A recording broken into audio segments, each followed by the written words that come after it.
féliciter l'équipe du professeur et à leur tête la présidente Léla Mamon pour cette belle initiative qui permet de rendre hommage à nos femmes et à leur contribution à la pérennité de nos entreprises. Pour notre plus grande fierté, le Maroc domine largement ce classement avec 13 femmes entrepreneurs, dont 8 d'entre elles figurent dans le top 10. Cette avancée conforte les choix opérés par notre pays sous la conduite éclairée de Sa Majesté le roi Ramsès, que Dieu l'assiste.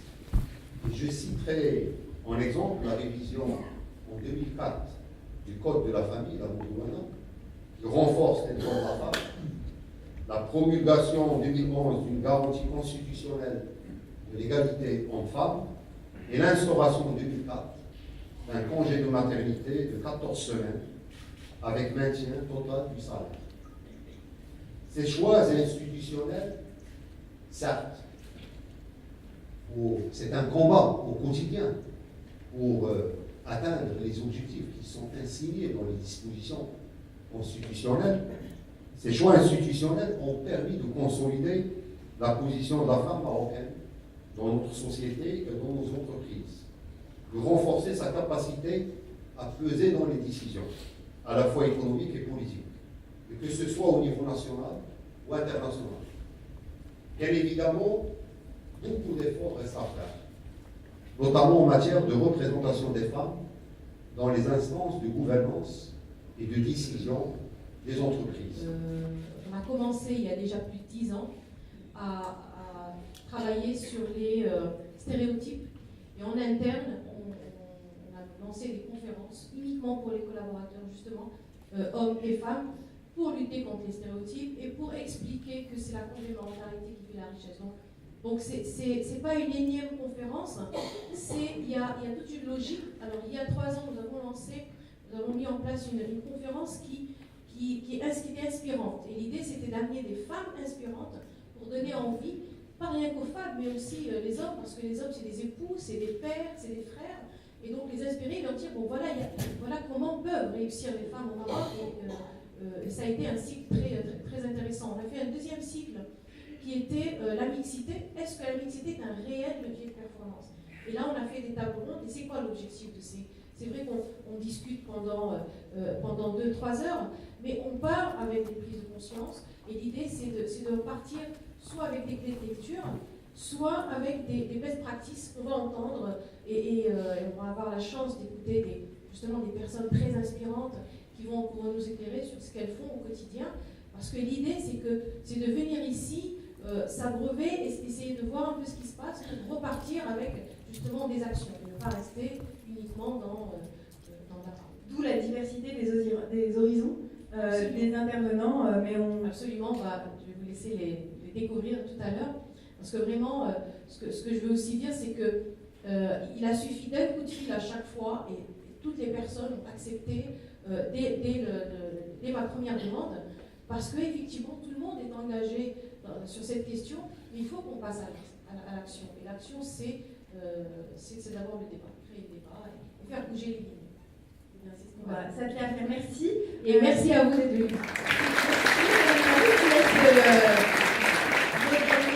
Votre place. Alors, avant de lancer le débat, cette 3e édition, comme le rappelait Leïla Mahmoud, ne va pas déroger à la règle, puisque à travers ce cycle de conférences, c'est la 3e cette année, il s'agit aussi de mettre à l'honneur des femmes influentes, je reprends les mots, des femmes inspirantes. Alors, je n'en dis pas plus, je vous laisse d'abord découvrir en images tout de suite la réalisation d'une personne un peu exceptionnelle.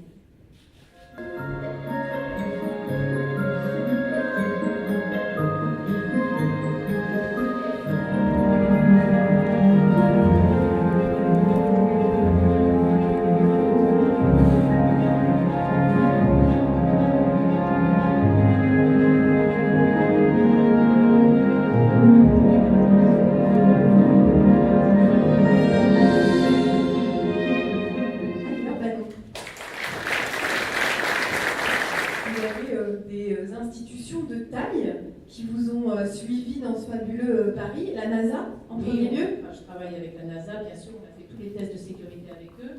C'est eux qui ont autorisé que cette sculpture puisse partir comme une expérience artistique et scientifique dans la station orbitale. J'ai travaillé pendant plus de 3 ans avec les ingénieurs de Dassault Systèmes, avec les ingénieurs de l'espace qui ont travaillé sur Curiosity, avec des astrophysiciens extraordinaires. Enfin, ce sont des rencontres hommes et femmes merveilleuses sur ce projet, qui donc porte en lui-même l'essence du projet, qui est de se mettre ensemble et qu'ensemble on peut à peu près faire de l'impossible. La valorisation de la femme dans l'entreprise, eh bien, on va en débattre à travers 2 tables rondes. La première, on va la consacrer à un état des lieux sur la place des femmes dans l'économie, dans l'entreprise marocaine. Et pour ouvrir les débats, j'invite à me rejoindre sur la scène des invités de marque. En premier lieu, Madame Fatema Malouane, ministre de l'Artisanat et de l'Économie sociale et solidaire.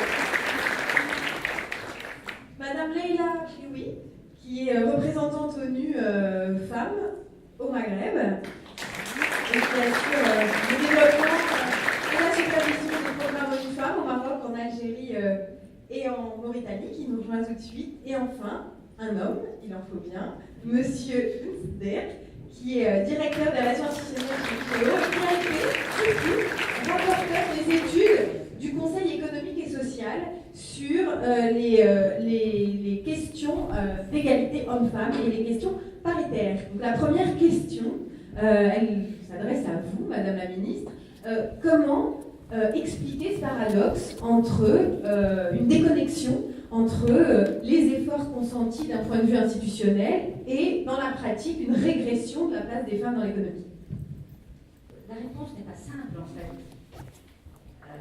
Parce que c'est vrai qu'il y a eu des lois qui sont véritables avancées, mais sur le plan pratique, je pense qu'il y a sûrement un problème de mentalité qui sont difficiles à faire bouger ou à faire avancer. Ce qui est le plus difficile à changer chez l'être humain, c'est les comportements. Et là, je reviens à ma vie antérieure, disons, de médecin, puisque oui, vous avez été professeur je m'occupais de maladies chroniques, de diabète notamment. Et pour traiter ces patients, il fallait leur apprendre à vivre autrement. En théorie, ils savaient ce qu'il fallait faire, mais en pratique, ce n'était pas aussi simple. C'est un processus très lent. Et je pense que c'est un peu la même chose dans pour faire changer les mentalités. On en a discuté tout à l'heure et je ne vois pas d'autres explications. On ne peut pas forcer les gens à adopter des attitudes qui soient conformes, disons, à la législation qui a été adoptée. Donc des raisons plurifactorielles, juste pour bien planter le décor. Monsieur Nsder, vous avez été rapporteur des études du Conseil économique et social. Peut-être qu'en tant qu'expert, vous connaissez bien la question, vous avez été rapporteur, vous avez participé aux 3 études, peut-être vous pouvez nous expliquer en fait ce chiffre qui est absolument incroyable quand on lit, 17% seulement des femmes au Maroc participent à la vie économique. Ça veut dire quoi? Qu'est-ce que c'est que ces 83%? Elles sont où? Elles sont comptabilisées comment? Alors, je voudrais d'abord commencer par une petite note personnelle et d'émotion par rapport à ce que j'ai entendu dans le mot d'introduction du président Ktani, que je salue, que je remercie pour son invitation, et Madame Mamou aussi. Ce qu'il a dit... Bon, d'abord, je suis très touché pour ce témoignage personnel qu'il fait et qui me parle. Bon, tous les garçons de ce pays, nous, jusqu'à 5 ans, 6 ans, les garçons vivent avec les femmes. C'est les femmes qui socialisent les garçons, elles les emmènent au bain de mort, elles les élèvent dans leurs premières années. Jusqu'au moment où les garçons ne sont plus admis au bain mort. En général, c'est vers 5 ans, 6 ans, etc. Et ce choc s'accompagne, en fait, ça y est, les hommes sortent, les garçons sortent de la société des femmes, et on leur explique que c'est un départ sans retour. C'est fini. C'est que depuis 15 ans, depuis 20 ans, chaque année, le taux d'activité des femmes en milieu urbain baisse. Chaque année, on perd un point, un demi-point, etc. Ça dure depuis un an. Si bien qu'aujourd'hui, nous avons 60% de la population qui vit en milieu urbain, et sur ces 60% de la population qui vit en milieu urbain, il n'y a de femmes actives que 17%. Alors qu'est-ce que ça veut dire, femmes actives? C'est des femmes qui sont âgées entre 15 et 65 ans, donc qui sont en âge de travailler, et qui ont soit une occupation, un emploi de salarié ou d'artisan ou de profession libérale, soit qui sont au chômage. Celles-là, elles sont comptabilisées dans les 17%. Une femme chômeur ou un homme chômeur fait partie des actifs. C'est un actif. Quelqu'un qui travaille dans le secteur informel, qui fait du vrai dans la rue, c'est aussi du vrai. Elle est aussi dans 17%. Elle est aussi dans les 17%. Et le sous-emploi des femmes dans la région du Maghreb est un des plus bas dans le monde, notamment par rapport à l'Afrique et aux pays du Maghreb. Oui, je regardais en C'est une Asie, situation 80% des véritablement femmes. préoccupante. Elle est d'autant plus préoccupante que dans les 3 pays du Maghreb également, elle est en train de regresser.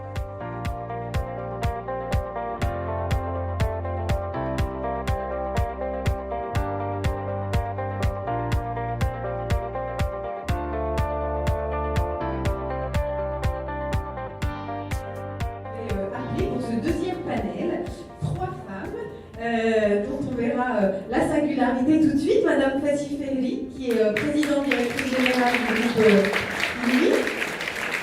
Madame Najla Theouri, qui est présidente du directeur de DMSA. Et Madame Wafat Sous, qui est secrétaire générale du groupe Atijari Wafa.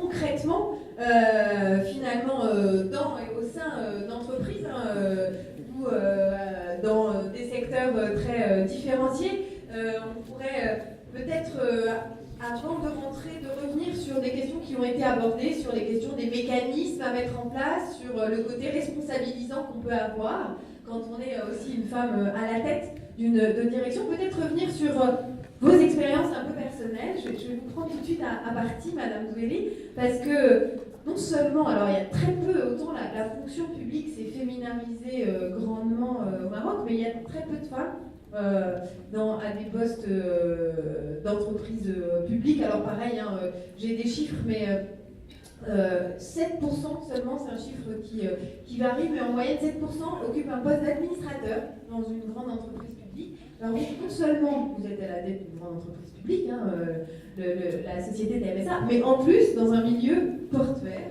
qui partout dans le monde est un milieu essentiellement masculin. Et vous avez fait en grande partie votre carrière dans les ports. Alors quel type d'obstacles on rencontre et est-ce qu'on en rencontre tout simplement? C'est une question qu'on me pose souvent. Est-ce que j'ai eu des difficultés, des problèmes? Franchement, je vous avoue que j'ai pas eu vraiment de difficultés. Je pense qu'une fois qu'on est dans la machine, une fois qu'on est dans cet environnement de travail, et que la compétence ou bien que le travail est là et qu'on est engagé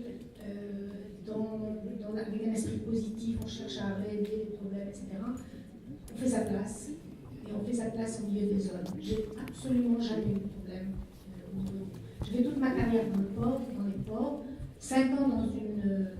à la tête de l'ANP, en plus. J'étais directrice de la région Atlantique Nord au niveau de l'ANP et j'étais aussi directrice des ports et du domaine public maritime au niveau du ministère. Avant d'être au niveau du pôle portuaire de TMSA. Et je pense que quand les compétences sont là, je pense qu'il n'y a pas de problème. Alors passons au privé, avec vous, Madame Fatih Ferri. Est-ce que vous vous sentez un peu femme d'exception? Parce que quand on voit les chiffres au Maroc, 10% seulement d'entreprises marocaines sont dirigées par des femmes, et 0,1%, je reprends des chiffres, du HCP occupe un poste de responsabilité dans le privé. Vous seriez donc exceptionnelle. D'abord, je profite de l'occasion pour remercier une femme exceptionnelle, donc Leïla Mahmoud, pour son invitation et pour cette initiative. Moi je suis arrivée dans une entreprise exceptionnelle, qui est inouïe, ça fait un peu moins de 2 ans, où nous avons un tiers de femmes au niveau de l'entreprise. Donc ça, c'est quelque chose qui n'a pas trop changé en 2 ans. Par contre, ce qu'on a remarqué, c'est qu'on avait un tiers de femmes au niveau des collaborateurs, globalement, mais simplement 20% des femmes au niveau des top managers et 15% de femmes quand vous arrivez au comité de direction. Donc on s'est attelé à corriger ça très vite, parce qu'en parallèle, ce qu'on a remarqué, dans les comités de rémunération, évalués par l'ensemble des managers, c'est qu'on avait une meilleure performance des femmes. Donc elles performaient mieux, mais elles accédaient moins aux postes de responsabilité. Donc on a corrigé ça très vite. Donc là, on a le plaisir d'avoir un tiers des femmes au niveau des top managers et 30% des femmes au niveau du comité de direction. Mais quand vous dites on l'a corrigé, vous l'avez corrigé à partir de dispositifs formalisés, de mécanismes? Tout simplement les dispositifs existants de gestion de carrière et de comité de rémunération qui ont fait émerger donc les performances naturellement, qui émergeaient avant. Mais simplement, comme c'était des femmes, on avait moins tendance à leur donner des opportunités d'évolution de carrière. Donc en fait, on a simplement corrigé un fait qui était, je dirais, déjà chiffré. Il faut se donner les indicateurs, il faut se donner les objectifs, il faut y penser, parce que souvent dans les comités de rémunération, on ne pense pas à faire justement parce qu'on n'a pas envie de faire de distinction entre les genres, de dire oui, on va poser la question, si c'est une femme, on va la traiter différemment, ce qui fait que les stéréotypes étant intégrés et internalisés, ben, le résultat était qu'avec un tiers des femmes collaboratrices, avec une meilleure performance que j'ai trouvée, en arrivant, en plus, je suis arrivée pile avec. J'ai eu la chance d'arriver pile au moment du comité de rémunération, 15 jours après ma nomination, donc c'était chouette. Ça a permis d'en faire 2 exercices et de pouvoir arriver à la situation où on est arrivé. Bon, maintenant, on n'a pas fini. Alors, autre point aussi, en 2 exercices, on a le plaisir aussi d'avoir aujourd'hui une équité salariale.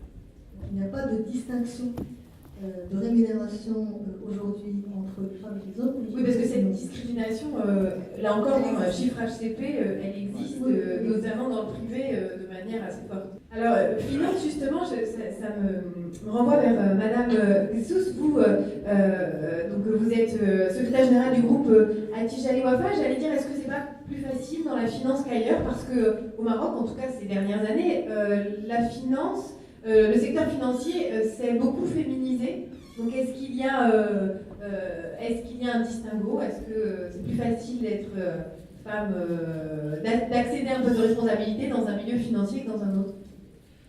Écoutez, je pense que le secteur d'activité, déjà de par son environnement, est quand même plus propice à l'évolution des femmes. Et sur ce secteur-là, je pense que sur les 2 à 3 dernières décennies, il y a quand même un très très grand chemin qui s'est fait. Moi, à l'époque où je suis rentrée à la banque, je me rappelle, sur la place, il y avait une seule directrice d'agence dans tout le secteur bancaire, donc qui était dans une banque concurrente. Et aujourd'hui, nous, je parle au niveau de la banque, on en a 222, c'est à peu près le quart du réseau qui est pris en charge par des femmes. Je pense que c'est quand même un chemin qui est significatif et qui démontre que c'est un secteur et une entreprise qui s'est ouverte. Maintenant, la particularité du groupe aussi, c'est historique, et tout à l'heure, le président Kitsani en a parlé, c'est aussi, je pense, parce qu'à une certaine époque, on a eu des dirigeants qui vraiment étaient plus que sensibles. Ils croyaient ils ont cru au potentiel des femmes et au fait qu'elles apportaient une véritable valeur à l'entreprise. Donc ça l'a favorisé. Maintenant, ça a été plus facile. Je dirais pas forcément plus facile, hein, parce que quand on a un statut de femme, par essence, on est sur un front, sur un double registre. On a le registre professionnel et le registre personnel. Je ne pense pas que ça change les choses du fait qu'on travaille dans une banque ou qu'on travaille ailleurs. Mais clairement, au niveau du secteur bancaire et à la banque, on est une entreprise qui est, je pense, ouverte sur les femmes, qui Est-ce que concrètement il y a des dispositifs, des mécanismes formalisés qui permettent, au-delà de la bienveillance d'un chef d'entreprise, au-delà de sa sensibilité particulière et qui laisse quand même planer un certain arbitraire aussi en fonction de la personnalité de chacun, est-ce que très concrètement il y a des dispositifs qui sont mis en place ou c'est encore très informel? Je corrige, ce n'était pas de la bienveillance. Il fallait absolument faire ses preuves. Et là aussi, pas des dispositifs là aussi, pas droit à l'erreur, très haut niveau d'exigence. Très haut niveau d'exigence, beaucoup de volonté, beaucoup de persévérance. Donc c'était pas parce qu'on avait un dirigeant qui était résolument, entre guillemets, féministe, qu'il allait donner le poste à une femme, simplement parce qu'elle était une femme. Donc je corrige. Oui, mais ce que je veux dire, ça ne pérennise pas. Ce qui pérennise les mécanismes aussi, ces ouvertures, c'est d'avoir des dispositifs ou des mécanismes institutionnalisés. Est-ce que ça existe aujourd'hui? Est-ce que c'est en débat ou alors c'est considéré comme non? Qu'est-ce que vous en pensez, vous, comme... Voilà. Je pense qu'on ne s'est pas posé la question au niveau de la banque parce que ça s'est fait naturellement. Donc à l'embauche, il n'y a pas de discrimination à l'embauche, il y a une égalité salariale, il y a un certain nombre de femmes qui font leur chemin à l'intérieur de l'entreprise et ça semble être un processus qui est naturel et qui se fait progressivement. Maintenant, effectivement, la banque doit probablement penser à formaliser les choses pour les pérenniser, les inscrire dans la durée, parce qu'effectivement, rien n'est jamais acquis, rien n'est jamais définitif. Le mot pour la fin, Nilor, peut-être que tu aurais un petit mot à questionner. Je ne sais pas, c'est peut-être pas une question, parce que moi, je suis d'abord extrêmement bluffée par ces femmes extraordinaires. Celles que j'ai rencontrées ici, c'est merveilleux. Je me dis que pour avoir voyagé dans beaucoup de pays, différents continents, le problème se retrouve un petit peu partout. Et il y a ici des femmes assez uniques qui n'ont absolument rien à envier à toutes celles qu'on voit ailleurs. Mais finalement, je me dis que ce serait peut-être pas mal de célébrer aux côtés des femmes, puisque c'est bien la parité. Donc on célèbre ces femmes extraordinaires et les femmes du quotidien, et ces hommes extraordinaires qui ont permis, je le vois et je l'entends, avec leur vision, voilà, ce sont des hommes visionnaires et féministes et qui se disent que finalement la femme est quand même l'avenir de l'homme et que ce serait bien de les garder à leur côté et de leur laisser cette ouverture. Et ça permet à ces femmes de talent de pouvoir, à leur tour, commencer à bouger la société. À bouger les lignes. On les salue. Merci à vous tous. On va clôturer finalement ces débats sur cette note optimiste. Donc je vais vous laisser regagner vos places. On va appeler Madame Leïla Mamou juste pour le petit mot de fin et de ne pas faire oublier. Ce que je garde vraiment de ce débat, c'est que ça me conforte dans l'idée justement de ces cycles. On a le même sujet tous les ans, mais ils sont abordés différemment. Ce qui est important et ce qui a été dit justement par les intervenants, c'est l'implication des CEO. C'est très important. On ne pourra pas y arriver en posant de bonnes intentions, mais en ayant des CEO qui sont vraiment concernés par le sujet. Et aussi, ce que j'ai relevé, c'est que il y a eu des hommes visionnaires, mais ces hommes ne sont plus là. Et si on veut pérenniser justement ces belles intentions, eh bien, il faut les processer. Il faut les mettre dans le cadre d'une vraie stratégie RH. Et je pense que c'est la prise de conscience qu'il y a aujourd'hui dans notre groupe, c'est justement de passer à l'étape suivante, qui est de dire okay, nous sommes là, bien maintenant, il faut inscrire ça dans une réelle stratégie et non pas juste le faire parce qu'on a eu la chance un jour d'avoir, et nous toutes qui sommes là, on a tous eu la chance de rencontrer un homme qui nous a permis d'être là. Et donc l'idée c'est de dépasser cela et de pouvoir le faire dans une réelle stratégie. Donc voilà en tout cas ce que je garde. Merci beaucoup à nos intervenantes qui nous ont éclairés. Merci à Nilor d'avoir joué le jeu jusqu'au bout et d'avoir intervenu sur des sujets entrepreneuriaux, alors que tu es quand même une artiste, mais une artiste aussi entrepreneur, parce que travailler dans une équipe, je crois, de 60 personnes dans le monde et récupérer 1 million de mains, c'est une entreprise, c'est un projet digne de ce nom. Donc, je pense que la fibre entrepreneur, tu l'as aussi en toi. Merci, merci à toi. Merci à vous tous. Donc, n'oubliez pas de nous laisser vos mains. On a besoin de vos mains.